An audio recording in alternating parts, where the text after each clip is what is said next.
Кина направи уште еден чекор во регулирањето на електричните автомобили, воведе стандарди со кои се ограничува нивната потрошувачка. Целта е едноставна – да се мотивираат производителите место да вградуваат се поголеми батерии да ја зголемат нивната енергетска ефикасност. Нешто слично, но не обврзувачко постоеше и порано, но сега лимитите се заострени за отприлика 11%. Конкретните бројки се одредуваат на основа на тежината на возилото и неговите технички спецификации.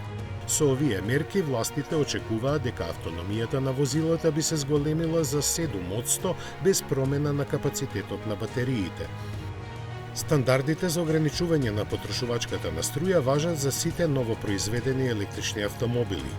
За плаг-ин и за возилата со продолжена автономија ќе се подготвува посебен регулаторен пакет.